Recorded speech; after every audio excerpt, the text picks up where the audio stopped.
بل یہاں پر میں 3 وظیفے ایسے بتاؤں گا انشاءاللہ جو ٹاپ آف دا لسٹ 3 وظائف ہیں مصیبت اور پریشانی میں تکلیف دور کرنے کے لیے، سنت وظائف آپ صلی اللہ علیہ وسلم کی طرف سے تعلیم فرمائے ہوئے۔ ان میں سے پہلا وظیفہ یہی جس کا قرآن میں بھی ذکر آ گیا کہ جو ان الفاظ کے ساتھ ہمیں پکارے گا، اللہ تعالیٰ فرماتا ہے کذالک ننجی المؤمنین، ہم اہل ایمان کو بھی نجات دیں گے اس طریقے سے، صرف یونس کو نہیں، اہل ایمان کو بھی۔ چنانچہ اسی کانٹیکسٹ میں پہلا وظیفہ ہے یہ لا الہ الا انت سبحانک انی کنت من الظالمین کا۔ لیکن اس سے پہلے میں ایک امپورٹنٹ بات کروں دعا کے حوالے سے کہ دعا کی قبولیت کا ایک پروٹوکول بھی ہے۔ سیدنا عبداللہ ابن مسعود رضی اللہ تعالیٰ عنہ کہتے ہیں کہ ایک دفعہ میں آپ صلی اللہ علیہ وسلم کی موجودگی میں نماز پڑھ رہا تھا اور سیدنا ابو بکر اور عمر رضی اللہ تعالی عنہما وعلیہم السلام وہ بھی وہاں پہ موجود تھے۔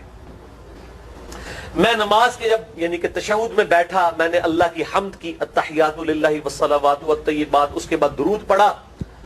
اور اس کے بعد میں نے دعا مانگنا شروع کی تو آپ صلی اللہ علیہ وسلم نے ارشاد فرمایا سل تعطا، سل تعطا، مانگ تجھے دیا جائے گا، مانگ تجھے دیا جائے گا۔ یعنی جو درود شریف اور ذکر کے ذریعے متوجہ ہوتا ہے اللہ تعالیٰ اس کی دعا قبول کرتا ہے۔ اور پھر ابن مسعود ادھر ہی روایت کرتے ہیں، ساتھ ہی جامعہ ترمذی میں دوسری حدیث ہے صحیح سند کے ساتھ کہ ایک شخص آیا، اس نے جو ہے وہ نماز کے دوران حمد و درود کے بغیر ڈائریکٹ اللہ سے مانگنا شروع کر دیا۔ تو جب وہ فارغ ہوا آپ صلی اللہ علیہ وسلم نے اسے بلا کر کہا کہ سائل تو نے مانگنے میں جلدی کی، تجھے چاہیے کہ جب دعا مانگنے لگے پہلے اللہ کی حمد بیان کر، پھر مجھ پر درود پڑھ اور پھر اللہ کی طرف متوجہ ہو۔ اور اس حدیث میں آتا ہے کہ ایک اور شخص آیا، یعنی ابن مسعود وہ خود تھے،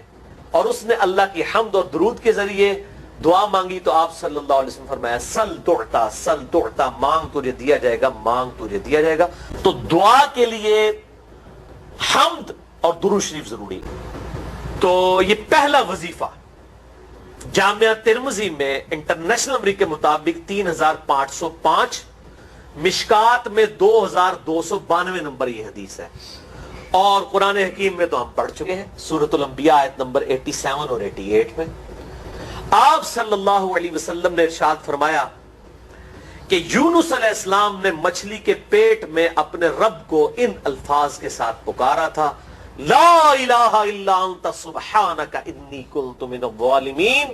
اور پھر آپ صلی اللہ علیہ وسلم نے فرمایا کہ جو کوئی شخص اپنے کسی بھی معاملے میں، کسی بھی پریشانی میں اس دعا کے ذریعے اللہ کی طرف متوجہ ہو، اللہ تعالیٰ اس کی دعا کو قبول فرما لیتا ہے۔ اور قرآن میں بھی آ گیا نا کذالک ننجی المؤمنین، اور کتنا بڑا فتویٰ آیا ہے میرے بھائیوں، سورہ صافات 143 144 فلولا انہ کان من المسبحین، اگر یونس ہمیں ان الفاظ میں ہماری تسبیح نہ کرتا للبث فی بطنہ الی یوم یبعثون، تو مچھلی کے پیٹ میں قیامت تک مچھلی کے پیٹ میں رہتا اگر اس طرح نہ ہمیں پکارتا، اس کی قبر مچھلی کا پیٹ بن جاتی۔ یعنی یہ اتنا عطاب، اور وہ دور ہو گیا اس دعا سے، بہت بڑا اسماء اعظم میں سے ہے۔ تو یہ بہترین دعا، بہترین وظیفہ، اسماء اعظم میں سے بہترین چیز، اور سب سے بڑھ کر جو میں نے بات کی کہ بہترین استغفار، اللہ سے توبہ مانگنے کا بہترین ذریعہ۔ اور کس طریقے سے، اے اللہ تو پاک ہے نا، تجھ سے تو غلطی نہیں ہوگی، میں بندہ ہوں غلطی کروں گا، اللہ نے تو معاف کرنا ہے نا، کیونکہ جب بندے نے اپنی عاجزی کا اظہار کر لیا ہے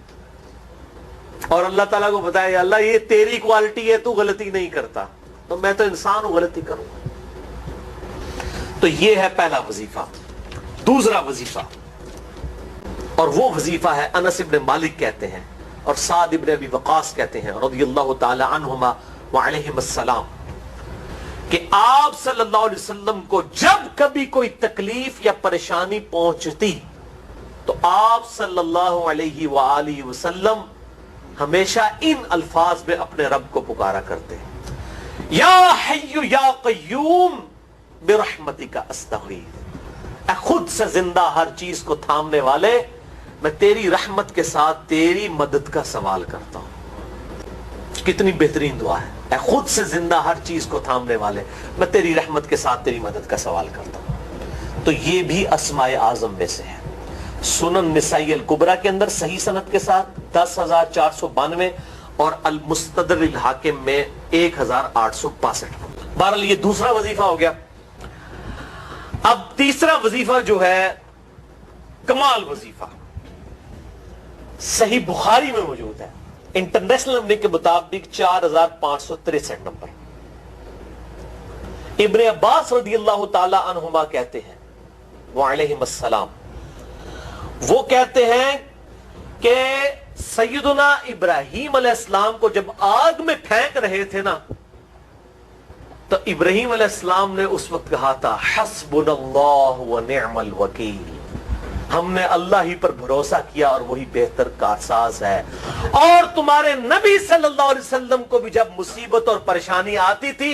وہ بھی پڑھا کرتے تھے حسبنا اللہ ونعم الوکیل، ہم نے اللہ ہی پر بھروسہ کیا اور وہی بہتر کارساز ہے۔ اس کے اندر وہ شعر جو بنا دیا نا، نعم المولا و نعم النصیر،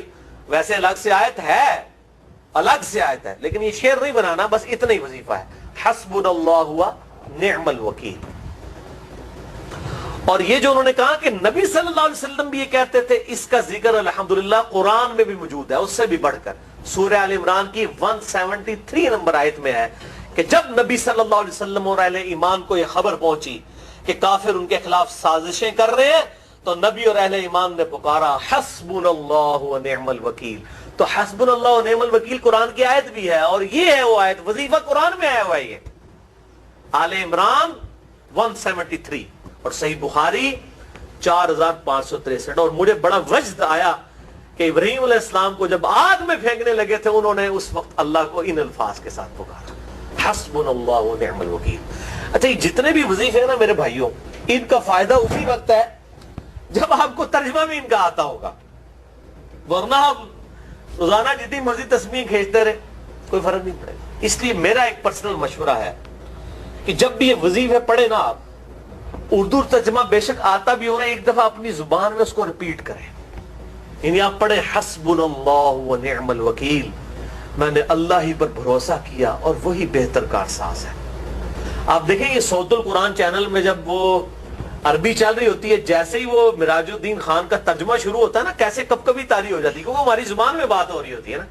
ابھی ایوی تو نہیں قیام اللیل میں رو رہے ہوتے، تو ان کی زبان میں بات ہو رہی ہوتی ہے، اپنی زبان کا اثر ہوتا ہے۔ اسی طریقے سے آپ لا الہ الا انت سبحانک انی کنت من الظالمین، یا حسبنا اللہ و نعم الوکیل، یا حی یا قیوم برحمتک استغیث، جو بھی وظیفے پڑھے نا، ایک دفعہ ان وظیفوں کو جب آپ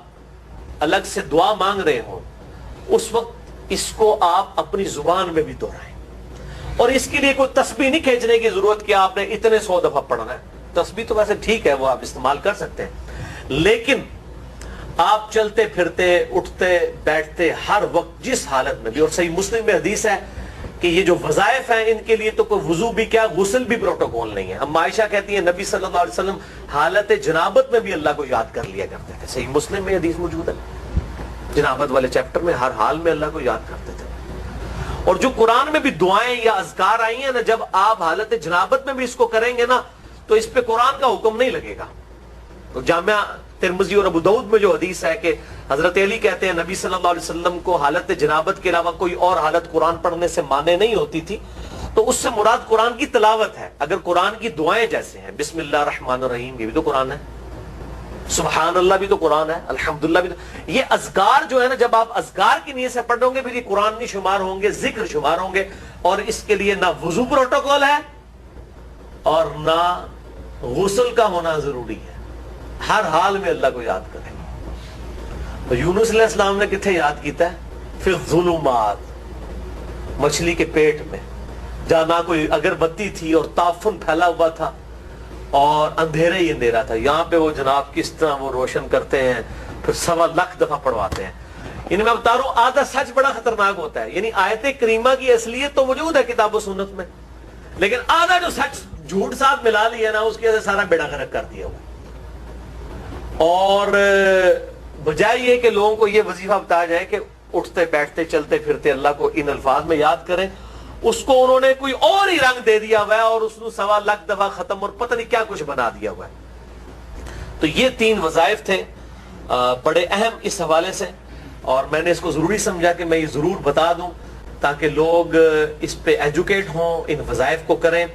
اور مسئلہ نمبر 82 میرا الگ سے میرے بھائیوں ریکارڈ ہے. مسئلہ نمبر 82 اسماء اعظم اور دعا کی قبولیت سے متعلق جتنی بھی چیزیں ہیں میں نے اس میں بڑی ڈیٹیل کے ساتھ الحمدللہ کئی اور وظائف بھی بتائے ہیں.